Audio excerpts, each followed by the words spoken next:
আসসালামু আলাইকুম। বাংলাদেশ স্বাধীন হওয়ার পরে এই ৫৪ বছরে কখনো এখন পর্যন্ত কোনো নারী মৃত্যুদণ্ড প্রাপ্ত হওয়ার পর তার ফাঁসি কার্যকর হয়নি।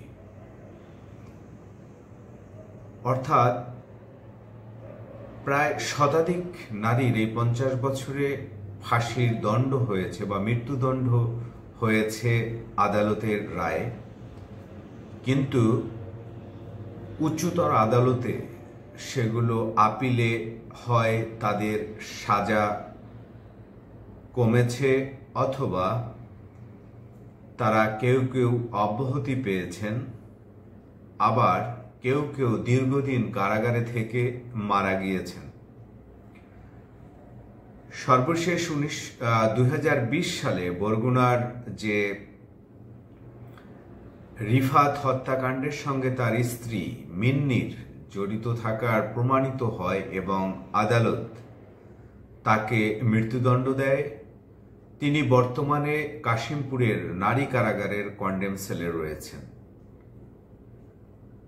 এই কথাটি আলোচনায় এসছে যে নারীর ফাঁসি নিয়ে আপনারা জানেন যে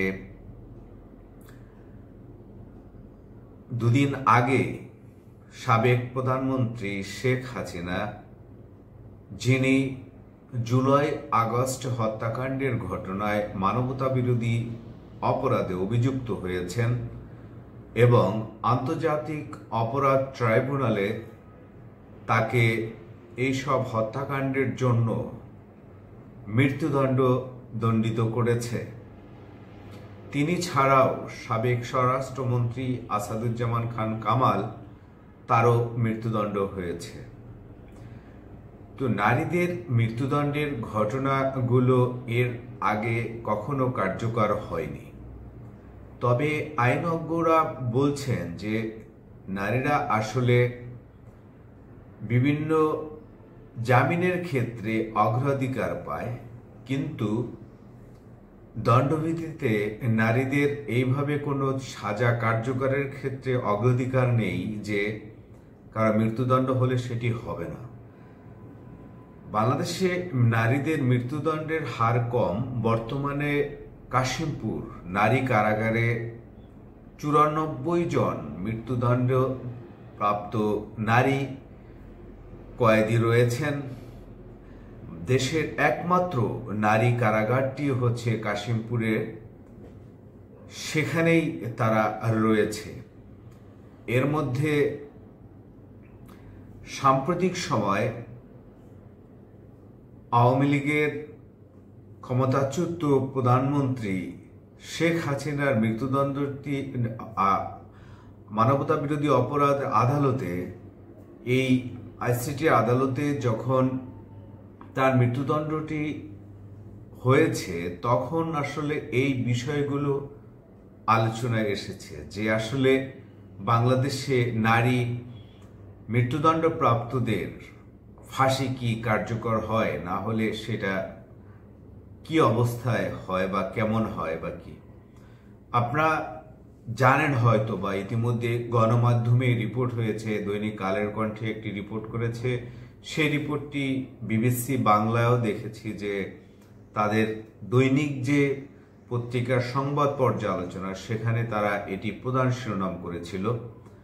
অর্থাৎ স্বাধীনতার পর নারী মৃত্যুদণ্ডপ্রাপ্ত নারীদের ফাঁসি বাংলাদেশে কার্যকর হয়নি এবং বাংলাদেশে যে নারী কারাগার রয়েছে কাশিমপুরে, সেই একমাত্র নারী কারাগারে নারীদের কোনো মৃত্যুদণ্ড কার্যকরের জন্য আলাদা কোনো ফাঁসির মঞ্চ নেই।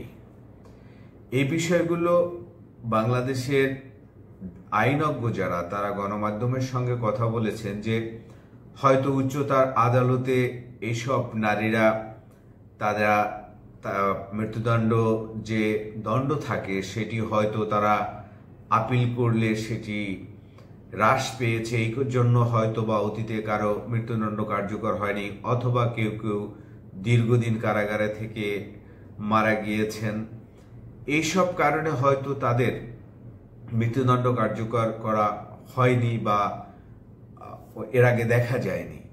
কিন্তু আন্তর্জাতিক অপরাধ ট্রাইব্যুনালে বাংলাদেশে, অর্থাৎ এটা তো একটি বিশেষিত বিচারালয়, এবং সেটি তো আপনারা সবাই জানেন যে সেখানে প্রথম কোনো নারী এবং বাংলাদেশের সরকার প্রধান বাংলাদেশের ইতিহাসে যিনি মানবতা বিরোধী অপরাধে অভিযুক্ত হয়েছেন, এবং তার সেই মৃত্যুদণ্ডকে ঘিরে মূলত আসলে মানুষের মধ্যে একটি জানার আগ্রহ যে বাংলাদেশে কি এর আগে কখনো নারীদের মৃত্যুদণ্ড কার্যকর হয়েছিল কিনা।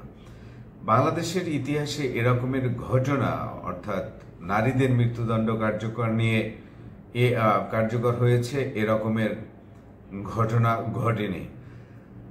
এই নারী কারাগারে আপনারা জানেন যে 94 জন বন্দী রয়েছে। সেই সব বন্দীরা অনেকেই তাদের যে ডেথ রেফারেন্স সেটি উচ্চ আদালতে হিয়ারিং হচ্ছে অথবা নিম্ন আদালতে মৃত্যুদণ্ডের রায় হয়েছে, অনেকেই হাইকোর্টে সেই রায়ের বিরুদ্ধে আপিল করেছেন, কারো কারো ডেথ রেফারেন্স হিয়ারিং হচ্ছে। তো এই পর্যায়ে রয়েছে, অর্থাৎ বর্তমান যে 94 জন কারাগারে রয়েছে তাদেরও ফাঁসির কার্যকরের বিষয়টি এখন উচ্চ আদালত থেকে পুরোপুরি বিচার কার্য শেষ হয়নি বলেই এখনো কার্যকর হয়নি বলে আইনজীবীরা জানিয়েছেন।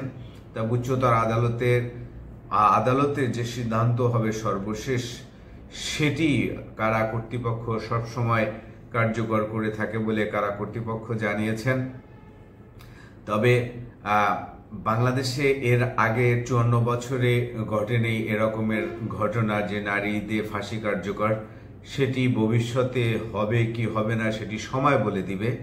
তবে বাংলাদেশের সহ আমরা দেখতে পাচ্ছি যে পৃথিবীর অনেক রাষ্ট্র যে মৃত্যুদণ্ড যে সাজা সেটি থেকে সরে আসার জন্য বিভিন্ন মানবাধিকার সংস্থা এবং ব্যক্তি তারা এই মৃত্যুদণ্ডের বিরুদ্ধে কথা বলছেন যে মৃত্যুদণ্ড পানিশমেন্টটি আসলে অনেক দেশেই অনেক উন্নত দেশ এটি তুলে দিয়েছে, এবং অনেকেই এটি নিয়ে বিতর্কও রয়েছে যে মৃত্যুদণ্ড আসলে থাকা উচিত কি উচিত না শাস্তি হিসেবে, সেটি নিয়েও বিতর্ক হচ্ছে। এবং আগামীতে বাংলাদেশের কি অবস্থান হয় এই বিষয়ে বাংলাদেশেও আমরা দেখেছি বিভিন্ন সময় যারা মানবাধিকার কর্মী রয়েছেন তারা এটি নিয়ে কথা বলেন।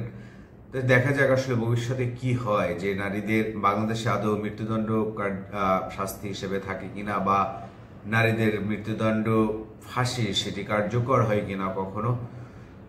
তবে যে কোনো মানবাধিকারের যে বিষয়টি সেটি আসলে সবারই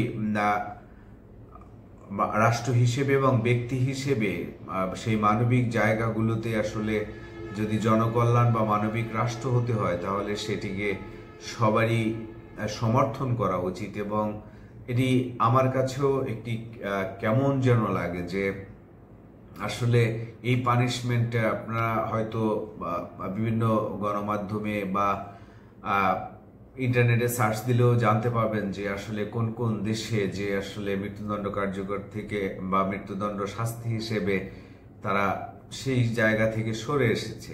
তাই এটি আদৌ আসলে থাকা উচিত কিনা সেটিও এখন প্রশ্নের বিষয়। আজকের এ পর্যন্ত, সবাই ভালো থাকুন, আল্লাহ হাফেজ।